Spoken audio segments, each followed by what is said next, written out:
side. You're watching WRBL News 3 this morning. The 3 men accused in the February 23rd shooting death of Ahmaud Arbery have been indicted. A grand jury handed up the murder indictments yesterday. There are 9 charges on it against Travis McMichael, Greg McMichael, his father, and William Bryan. That includes malice and 4 counts of felony murder. Officials say Arbery was jogging outside of Brunswick, Georgia, when Gregory McMichael and his son Travis chased him in their vehicle before shooting him. Now, William Bryan, the man you see here, was the one who caught that deadly incident on camera. Columbus citizens and leaders are discussing the future of Confederate monuments in the city. Mayor Skip Henderson says the city's Unity, Diversity, and Prosperity Committee, as well as the Historic Columbus Foundation, have started that conversation. You know, I felt it was important that somebody not of color bring up the issue and start the conversation. My perfect scenario would be that it stay where it is. If interpretive signage is put, explaining the story or expanding on the history. Now, both Georgia and Alabama have state laws protecting Confederate monuments. In a stunning admission, the Alabama Department of Archives and History is acknowledging its role in distorting Alabama's racial history. Now, museum officials say they plan to do better by recommitting to portraying fully the history of African Americans, including slavery and systematic racism. Good history is complicated history, and it takes time and energy to really have those kind of thorough discussions that we advocate. Now, the Alabama Department of Archives and History also says that it's committed to making staff changes to reflect racial diversity. And if you haven't already, we want to invite you to download the News 3 app. It's free, and you don't want to miss any important alerts about breaking news, so be sure to turn on those notifications.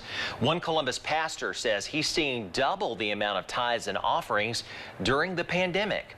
Now, this increase in donations comes after giving members a digital giving option. Pastor Ralph Hewling of St. James Missionary Baptist Church says that since the outbreak of COVID-19, he and his church board members immediately decided to make giving online available for members. Hewling tells News 3 the community has rallied to support his church during this time of economic hardship. But let me just say there has been a significant increase in giving compared to before the pandemic. And so we have to give God all the praise and credit for that. Week after week, we're seeing people that sometimes that we haven't even seen at church, but we look on their, and we're seeing their names present, you know, through giving. Pastor Hewling says even though it's a major blessing, the financials support, it's not all about the money. He says he's so happy to see his parishioners and others showing support for the church. Well, it's been 4 weeks since George Floyd died in Minnesota, sparking weeks of civil rights protests across the country.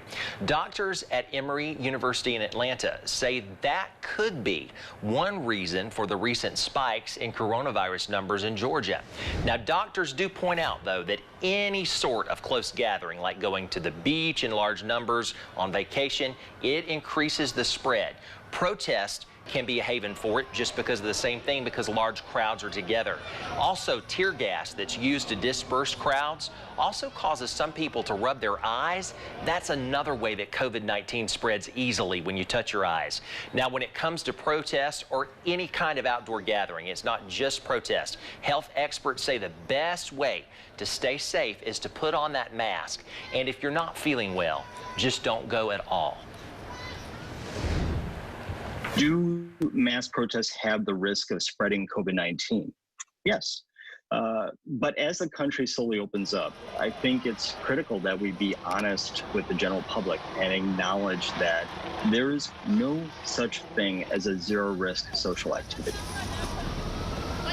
Very true indeed. No social activity that involves a big number of people, no matter what it is completely risk-free. The new numbers released by Johns Hopkins University show that 1 out of every 150 Americans have COVID-19. Well, when we come back, we're going to lighten things up a little bit. We're going to check in with Mr. Bear O'Brien and his wake-up call. You'll want to stick around for that. This morning out the door, here's a look at our live radar. We've got some passing showers, mainly to the south of Columbus, but going into the rest of this morning, a few of us will have that chance for some showers. All of us will have a chance for a shower thunderstorm later on today. Temperatures into the low to middle, even upper 80s.